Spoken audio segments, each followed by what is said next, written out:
Justin Herbert gets a new coach. What does Jim Harbaugh leaving Michigan mean for the Ducks in the Big Ten? Also, the Blazers have won 3 of 5. What's going on in Rip City? All that and more here on the Oregonian Sports Podcast. Hello, I'm Aaron Fentress of the Oregonian. I'm joined by Brenna Greene of KOIN 6. Brenna, it's been a minute because the snow and ice kind of like put you in a position where you couldn't do a podcast. I was kind of sick anyway, so I couldn't really do one. I missed a couple of Blazers games, watched them from home, covered them from home. But how you been? It's been a while. Man, we're great now that we have electricity and power back. Yeah, you were living in a hotel for a little bit, right? Well, I went into work on Thursday, and, they were giving us hotels because we work downtown, and so it's easier, and it's just, the safer thing to do than having us drive in. Yeah, props to KOIN. Yes. And so we were at a hotel that was just like across the street. So I was like, well, I'll get a hotel just to be safe, whatever. And literally like an hour later, I got the text from PGE that your power is out. And I did not return home until Saturday mid-morning-ish and discovered why the power was out. Because there was a giant tree blocking the road. So I had to hike into my apartment for the last block and a half in my Nike Air Jordans. That was lovely. Because, I didn't bring anything with me when I went downtown on Thursday. It's not like I packed a bag that was going to keep me for, a day and a half or 2 days down there. I mean, it ended up being, 2.5 days down there. And then, my power finally came back Saturday night while I was at work. But yeah, it was an experience. And, I know that I didn't have to deal with the worst of it by any means. But, yeah, like not being prepared and just having nothing downtown was not exactly ideal. So, yeah. And I mean, understandably, I couldn't really, I mean, I came back finally because I was like, I gotta check on my cat and stuff. But poor kitty.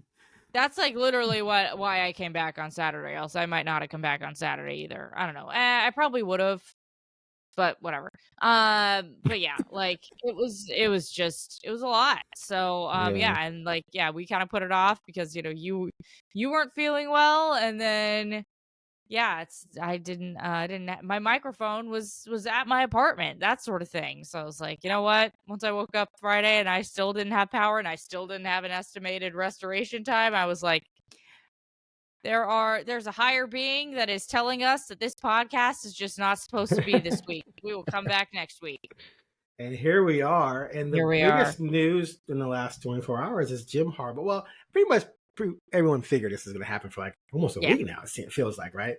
But Jim Harbaugh, the legendary Jim Harbaugh is leaving Michigan after winning the national title to go coach again in the NFL with the Chargers, where he will have I can't call him a superstar yet, but a budding star in Justin Herbert at quarterback to work with. What do you think of this situation for Herbert? Now they've juggled coaches a little bit with him. He's been up and down and kind of inconsistent, but that happens when you don't give a quarterback some stability, especially a young one. What do you think having someone like Harbaugh come in what do you think that's going to do for Herbert's career? I mean, just hopefully it's something that's steady. I mean, whenever the Chargers just are a franchise that is never steady. I mean, even how Justin Herbert starting for the Chargers is like the most like bizarre, like, he had the actual quarterback had a collapsed lung that was partially caused by a trainer. Like, I don't even know, like, so everything about the needle to the lung. It's just what? Like, so the whole situation with the Chargers is they're just an organization. They kind of feel like an unserious organization. But they have Justin, so I hope they get it together. I mean, hopefully Harbaugh brings some stability there. A lot of the issues that plagued him at Michigan, aka like recruiting violations and Sign stealing. That isn't going to happen in the NFL. Those are two things that you just don't have to worry about because the NFL has in-helmet communication, so we can't be stealing any signs, and there's no recruiting. So don't have to worry about that. So yeah, I mean, I know things didn't go well at the end of the 49ers for him, but that's another complicated, convoluted situation. So yeah, I mean, I think that he brings some stability. I do find it really funny, like, juxtaposing him and his brother and, like, how different their careers have been. Like, you know, his brother's been at the 49ers, been at the Ravens forever.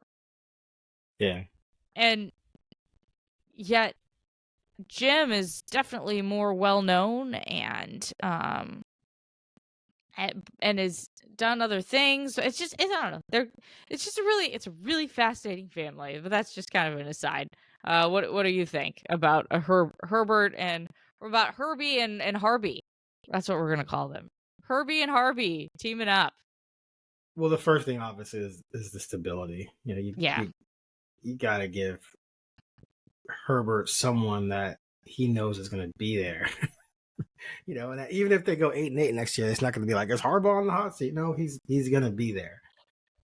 And we know that Harbaugh is going to make sure that the running game is sound. Which Yes. I'm looking here last year, they were 25th in rushing yards last season. Harbaugh will boost that up. He'll make them physical. He'll make them nasty up front. He'll get that running game going, which only helps the quarterback. And that doesn't mean he won't let Herbert throw a lot. He'll let Herbert do whatever they're capable of doing. But for Herbert, he should know that he's going to, you know, be well protected by not just a good offensive line that can protect him, but that will run the ball really well, which will also protect him. And he'll make sure the entire team's accountable and tough and together. And he's a great team builder. And so when all those things are better around Justin, it'll allow him a greater opportunity to flourish. And then, of course, he has to seize that. So I just think for any team, any quarterback at any level in their career, got to have stability on the coaching staff around you to really flourish so that you just feel comfortable in the offense. You know, it's not going to change. Like Harbaugh could change coordinators 3 times in the next 9 years, but the offense is probably going to be pretty much the same and pretty much what he likes to do. He's an offensive guy. So I love it for Justin. I think it's a great move. I cannot see them not being back in the playoffs, you know, within at least the second year and not being a definite threat within 3 years with Harbaugh. That's how good I think he is. I wanted him for the Bears. I've been jonesing for him to come to the Bears since he went to Michigan. As a matter of fact, when he went to Michigan, I was pissed because I wanted him to come to Chicago. Chicago didn't even make a play for him. I think it's in part because he has such a big personality. You know, he's running the show. And so if you're a new GM for the Bears, and they have a new president, like, do you want to bring someone in who's going to eclipse you in every way imaginable? Plus, even though he wasn't a great quarterback in Chicago, he was very well loved in Chicago. So it would be a situation where the last person to be fired, after, no matter what happens, would be Harbaugh. So that's personally why I think they didn't entertain it, which is too bad. But great situation for him, great situation for Herbert. Definitely. And he, real quick, at San Francisco, he only was there 4 years. He went to the NFC Championship game twice, won it once, then lost the Super Bowl to his brother. He went 44-19 in 4 years there. And of course, we all know what he did at Michigan. Speaking of, Michigan loses their guy. That impacts them no matter what, because they're now the transfer portal for them is going to open up, and they're going to get rated like Bama's been getting rated. So that's going to hurt. They're probably going to promote more, I guess, for whatever. That's fine. But what do you think this means for Michigan? And more importantly, what does this mean for Oregon? Because if Michigan dips, I mean, that's the conference champion, the national champion, maybe taking a step backwards when you're just coming into the Big Ten as Oregon and you play Michigan next year. I think this is pretty huge for the Ducks. Yeah, I mean, I don't think the transfer portal is going to be as crazy as it was at, let's say, a place like Alabama or UW or something like that. This time around, just because they are going to keep it, you know, within house. It sounds like, anyways. You know, by the way, something I saw that's just absolutely insane. 3 of the 4 coaches that coached in the playoffs Final this four. year, have moved. Have either, Nick Saban retired, Jim Harbaugh went to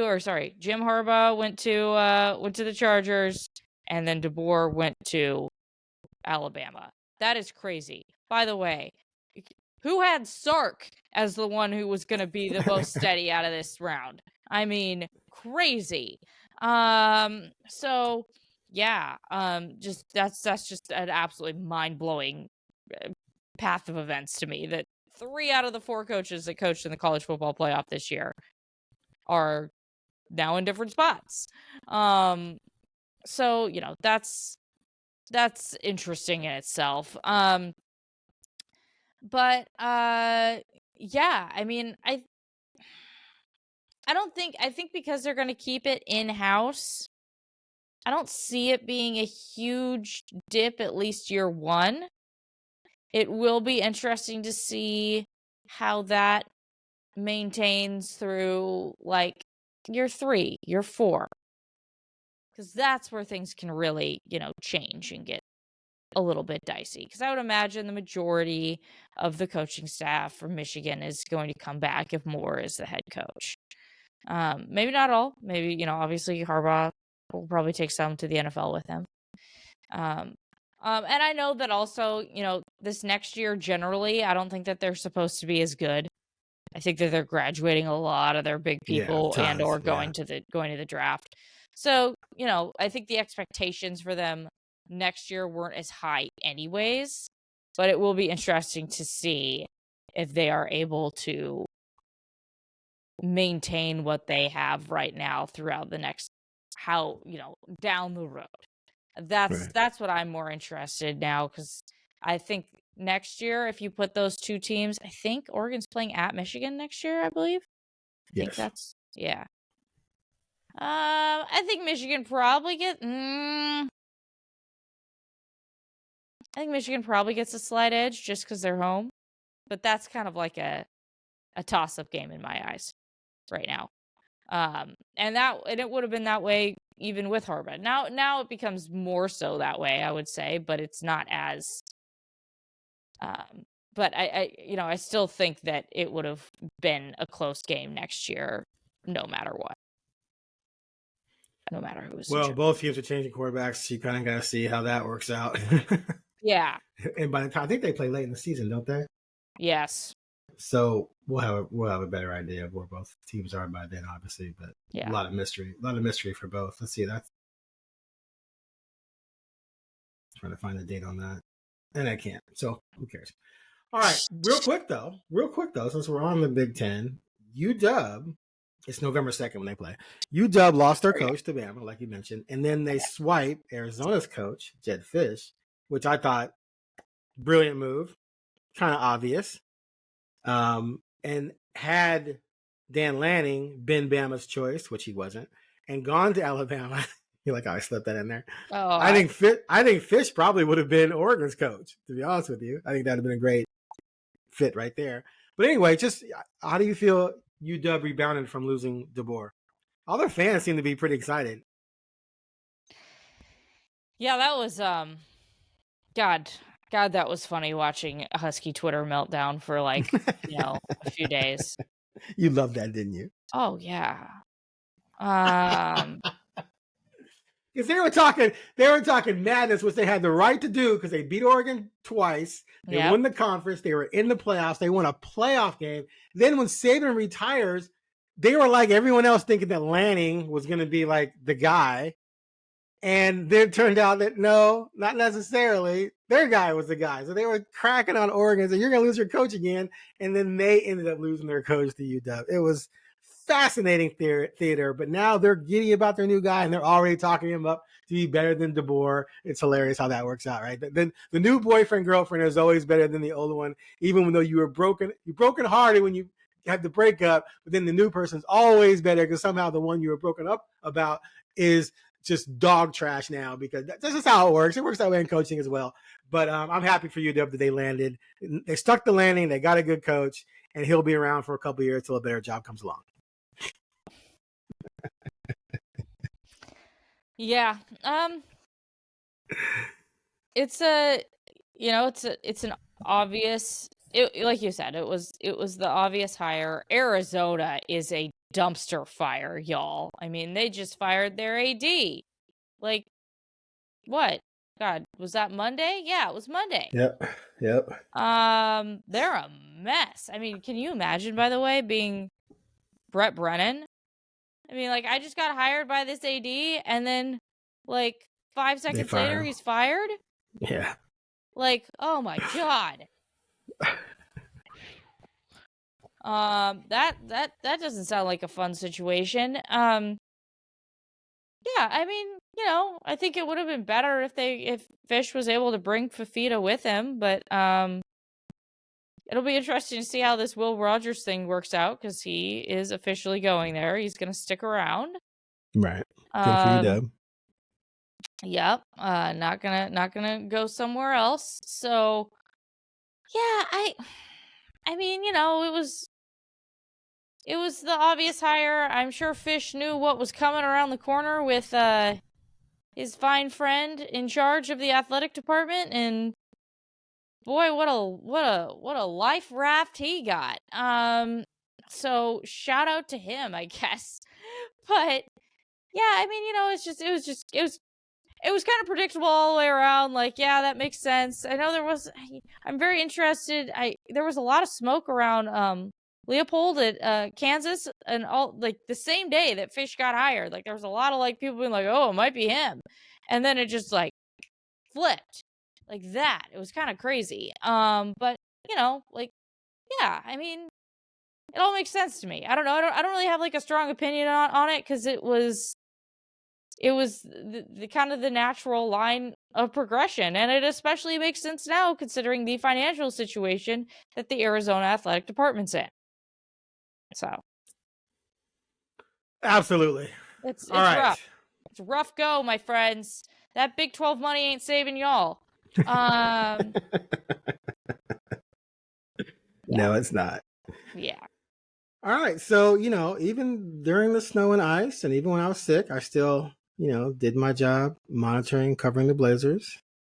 They're on the road right now. Played San Antonio Friday night. They won at Houston last night after the heartbreaking loss against Oklahoma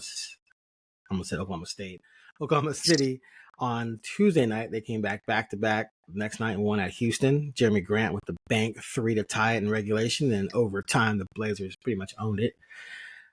They won 3 of 5. And I don't think it's a coincidence that, they got a couple of those wins with Ayton. I think when Ayton plays well, that definitely helps them a lot. Mm-hmm. But what did you make first of the timeout that wasn't called? And then secondly, how they were able to bounce back from that? Because I honestly thought, I don't know how you come back from that. That for anyone who wasn't paying attention, they were up by 1, under 20 seconds. Brogdon had the ball, got trapped. Billups was trying to call timeout. Brogdon was trying to call timeout.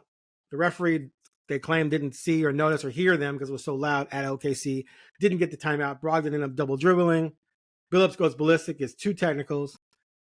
Technical foul shots, 1 of 2 made by Shai Gilgeous.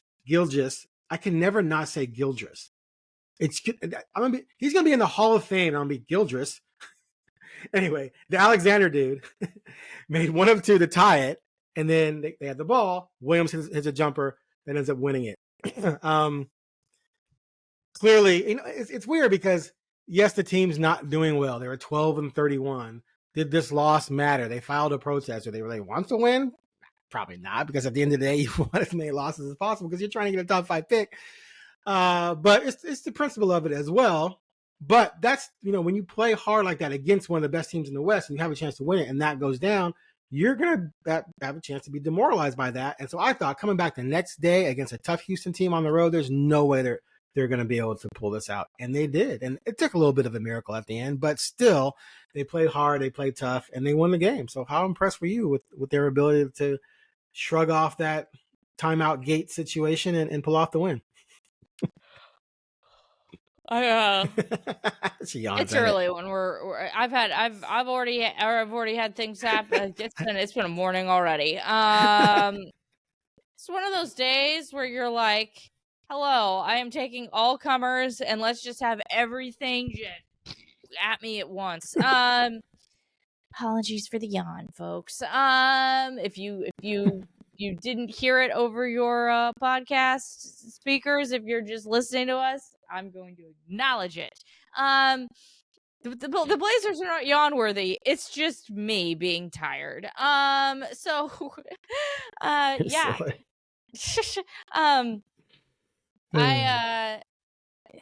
I mean, first of all, props to the Blazers for protesting that game. They're absolutely not going to win that protest, but good for you fighting the good fight, guys. You know, they can do what they want. The last time a game, I think I saw this online. The last time a game, there was a protest of a game that was successful. It was for a team that Shaq played on. So there you go. That's a long time ago. You know, yeah, I guess the refs somehow they got screwed up, and he only had five fouls, but the ref said he had 6, and so that he couldn't play, and so they had to like pick it up from a certain point in the game and like replay the end of the game.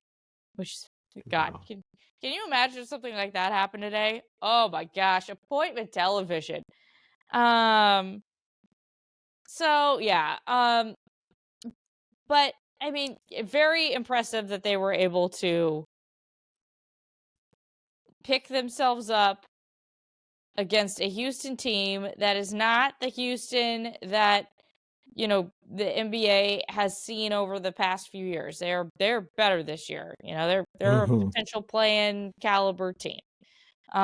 So, you know, the fact that they were able to go in there and do what they did is really awesome. It's a good sign. Now, I'm just hoping that they can take this into their next game because, you know, they have that game against the Pacers where they have a crazy, you know, kind of a crazy night where it's like, you know, they only made 4 threes and they somehow won and all this stuff. First time ever a team had 4 or fewer threes and won a game against a team that had 20 or more threes. Yeah. In history. It's crazy. And then you turn around, you go down to LA and you lay a fat old egg. I mean, a big old stinker of a game. So, you know, that's been the problem with this team is that, I mean, the last time they won 3 games in a row was at the very beginning of the season. And it was against, yeah, it was like, you know, it was Detroit, Toronto, and a Ja Morantless Grizz. That's right, the Grizzlies. Yep. So, you know, that's not exactly, you know, a murderer's row right there of those 3. But yeah, so that, you know, and they won back-to-back games for the first time since November 27th and November 30th the other day. That's crazy.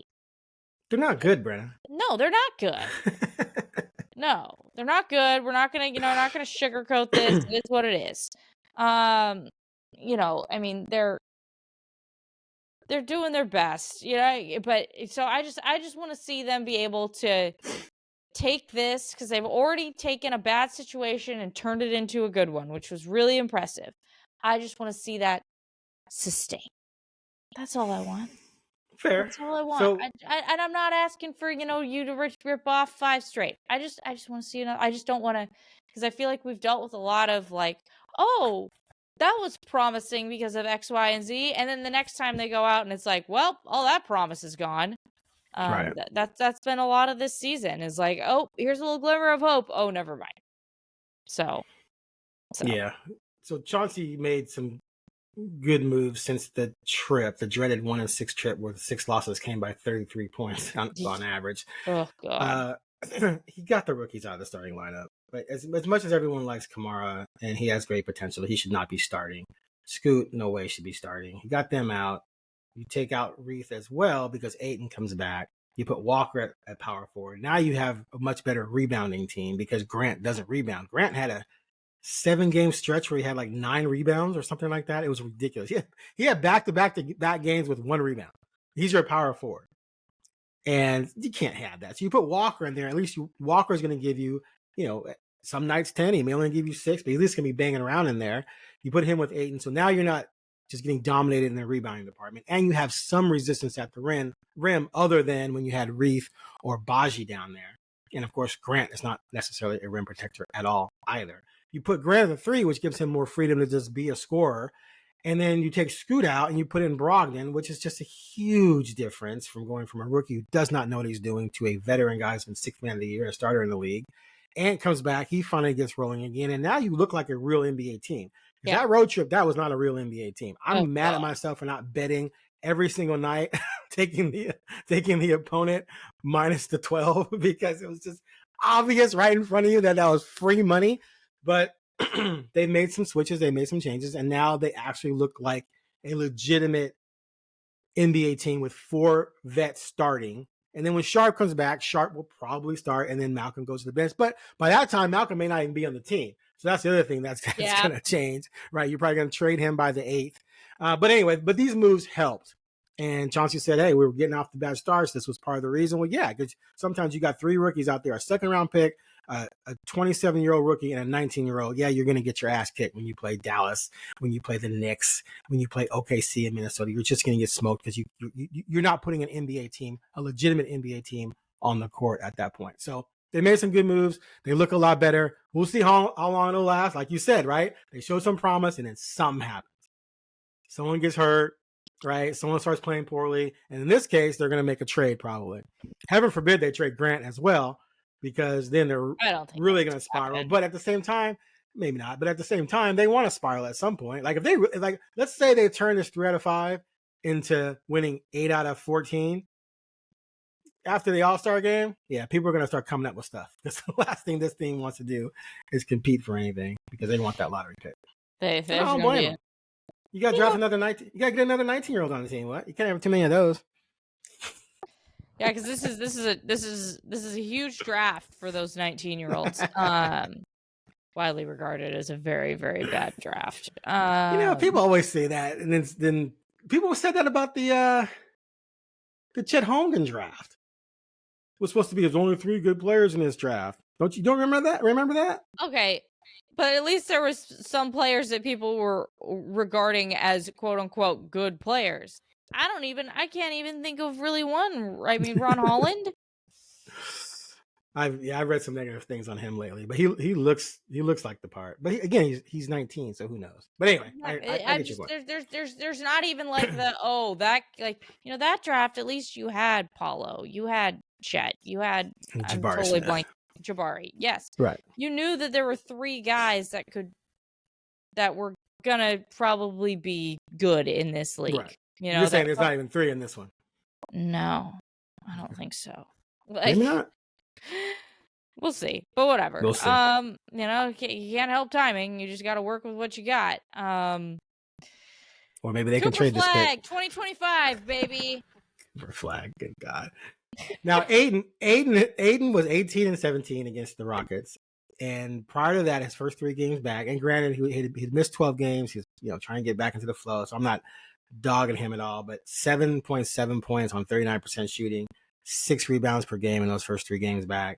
Obviously, that's not going to cut it. They need him to be obviously much closer to what he was against the Rockets. If he's giving you 18 and 17 on, I think 8 for 14 shooting, now you have a legit guy in the middle that can anchor everything. But if he's out there just floating around, getting in foul trouble all the time and scoring 7 points with 5 rebounds, like that does nothing for you at all. So hopefully that was a sign that Aiden is ready to get back on track. Because he started out pretty well, and then he kind of fizzled a little bit. So hopefully he can get back on track and help this team along to a certain extent because they don't want to win too much. It's kind of a delicate thing, right? It's like, oh, you want them to be better and win some games. Oh, but wait a minute, winning is not necessarily good because if you make the playoffs accidentally, you lose that pick. But if you get the play-on, you can make the playoffs. You get the play-on, you can make the playoffs. Anything can happen. If this team got into the play-on, they definitely can play in. They definitely can get the playoffs because the amount of winning it would take to get to that point would make them a threat in the play-in. So it's a delicate balance. You want them to be better and play better and win some games, but just stay out of the play-in. Right? I'm sorry. did we really just even float the possibility of this team making the play-in? No, I didn't say that's a possibility. I'm saying it's just a delicate, funny balance because people want them to play better and want to see them win some games, but to a certain extent. You see what I'm saying? To a certain extent. That's all. I understand what you're saying. So it's kind of funny in that way. I don't think I get what you're saying in terms of people want the most ping pong balls possible. That's what people want. I understand that. I totally get that. Then people should stop when they lose. Yes. I see when they lose again, fire Billups. We suck. We gotta fire this and do that. We gotta do this. I'm like, what are you guys crying about? You want to win? First of all, the team's not good. Second of all, do you want to win? Do you really want to win? Are you really mad that they lost this game? Because if you are, you're being kind of weird. That's all. It's a weird spot to be in. It is. It's hard. It's hard to like. I mean, I don't really have the fandom cap on anymore because I cover the team, and it's just one of those things where, like, I don't know, especially being in sports, like, it is just generally hard to be a fan of a team, I feel like, after being around sports and, like, what it... Still a fan of the Ducks. Yeah, no. I really wouldn't say that. If I were to say I was a fan of anyone, it would be Gonzaga. But that also is going to be interesting over the next however many years of my life, because to be honest with you, probably the biggest reason why I'm a fan of Gonzaga is because I know a lot of the kids who were playing for them. Like, you grew up a Blazers fan. You grew up a Ducks fan. I did, but it feels different. It's different, and there's no reason why you can't go out there and be professional and cover them as a non-fan. But that doesn't mean some fan doesn't reside in you, and that's okay. It's fine. Yeah, that's normal. We all have our biases in life. But what I'm saying is that if I were like hardcore still a fan, this would be it's a really difficult thing to try to navigate, because you're like, oh, I want them to show me some hope. I want them to show me that things are getting better, but then you're also like, well, I mean, but if things get better, then it actually could mean that it's worse, because then we won't get the picks that we want. So it is quite an act. It is hard. It is not easy. And it's kind of nice to be a little bit removed from like being, tethered to the ups and downs of a team as much as I could have been in my youth, because this doesn't sound that trying to thread that needle does not sound enjoyable. So therefore I just kind of watch and I take it in and I let it go. So yeah, I don't get too high or too low with things. Yes, does the fan still live in me? Of course it does. But I don't think it's not as diehard as, what I could have been when I was younger or something like that. That just happened. So yeah, I hear you. It's a weird spot. It's a weird spot to be in. Tanking is weird. Tanking is weird. There's your take for the day, ladies and gentlemen. I know, revolutionary. Especially 3 years in a row. Yeah. A team that has put their fans through a lot of emotion and heartache over the decades is the Buffalo Bills, who lost again to the Kansas City Chiefs and Pat Mahomes. What's that? I said can't help themselves. I wanted Buffalo to win. I was pulling for a Buffalo-Detroit Super Bowl, the battle of the two teams that haven't won one yet. A couple years ago, I was pulling for Buffalo, Minnesota. I just think that would be interesting. Yeah. I like Mahomes. I appreciate Mahomes. I love Andy Reid. I was so glad to see him after he got jacked around by Philly to go somewhere else to win a couple Super Bowls. And Philly won one without him, so everyone got what they wanted. But, hey, Philly could have had Mahomes. Anyway, I'm tired of them. I want them to go away for a while. I want to see the Ravens win this weekend, and I wanted Buffalo, now I want the Ravens. And I'm tired of San Francisco. I want to see Detroit win because they never won a Super Bowl, even though they're a division rival of my Bears. But first things first, Brenda, did you feel bad for Buffalo at all? Or were you just like caught up in Taylor Swift madness? I mean, ultimately I'm rooting for my girl. So, there's where my fandom lies nowadays is T Swift. Gotcha. That's the team I'm the biggest fan of. Team Swift. And the further KC goes, the more T Swift will be around the NFL. Exactly. Well, yeah, but you know what is interesting is that she has a concert in Tokyo the night before the Super Bowl. So if they win this weekend, it'll be fascinating to see how She's gonna everything sing plays one out. verse of she's gonna sing one verse of each song and get on a jet and get back to the Super Bowl. Give her like a 30-minute concert. Yep. So yeah, I mean, yeah, I felt for Buffalo for sure. But ultimately, yes, I am excited for more of Jason Kelce and Taylor Swift. So, I will take more of both of those people in my life because they're both hilarious. Well, I mean, I guess Taylor Swift isn't hilarious, but you know what I mean. Jason, it's like a great buddy cop show going on with those two right now. You've got the hilarious person in Jason, you've got like the suave person in Taylor. It's a great time. So yeah, I definitely was rooting for the Chiefs, I would say, in that situation. Like I said, not because of football reasons. It would be super fun to see Detroit make it. I mean, what a story that would be. However, I just don't know if I really see it happening, especially if Debo is able to come back and play. Right. It's at the 49ers. Like, that's rough. So, I mean,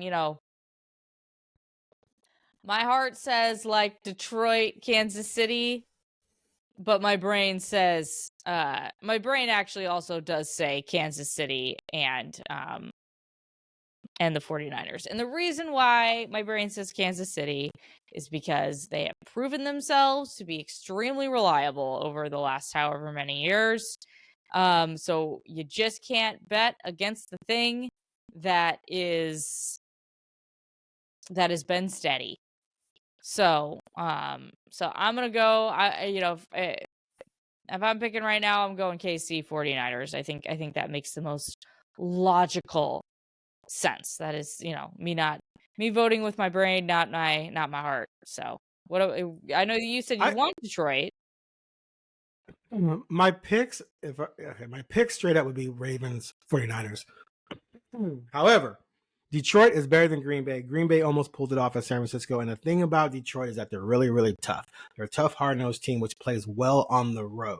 Mm-hmm. So I definitely give Detroit a chance to win this game. Like, I think it's going to come down to, the final possession, maybe who has the ball, whether they're, I'm not saying whoever has the ball last is going to win. I'm saying it's going to come down to a final possession. So I give Detroit a chance. But if I had to pick, I go with the home team, go with the 49ers, I guess. But man, Detroit, I like the way they play, so I give them a strong chance. Ravens, the thing that scares me is you just don't like it is because Lamar Jackson hasn't had great playoff success, whereas Mahomes has. It's so easy to just say, well, you got to go with Mahomes. That's where the smart money is. But then you never know when a guy's finally going to break through and bust out and start having postseason success. And so I just hope he can get it done because I would like to see Lamar get a chance to win a Super Bowl. And Mahomes has won enough. He's gonna be in so many Super Bowls the rest of his career. He can give up this year, and we could not have Mahomes in the Super Bowl, which would just be kind of cool for a little bit. I think. He's wearing me out, man. Plus, here's the other thing, and I'll be honest with you. Every time he has success, it's just a painful reminder that the Bears took Trubisky. Every single time. It's just right in my face. We could have had him. We could have had him. We could have had him, but no. We overthought everything. We thought we were the smartest team in the league. We were going to secretly pick Trubisky, and no one was going to know until the last second. We were just geniuses. Our head coach didn't even know. And it just looked like jackasses. So I don't need to be reminded of that every February, Brenna. Yeah, you get reminded of the ineptitude of the franchise you root for literally every single day during the NFL regular season. So whenever Casey Hollidays come on, I'll change it. It does piss me off. Anyway, all right. Before we close out here, let's touch on this real quick. The 30-13 Bucks fired their coach. Pretty unheard of, but he was a newbie coach, and there was trouble right away when he got into it with Stotts, and Stotts quit. And the players didn't seem very broken up about it. Yeah.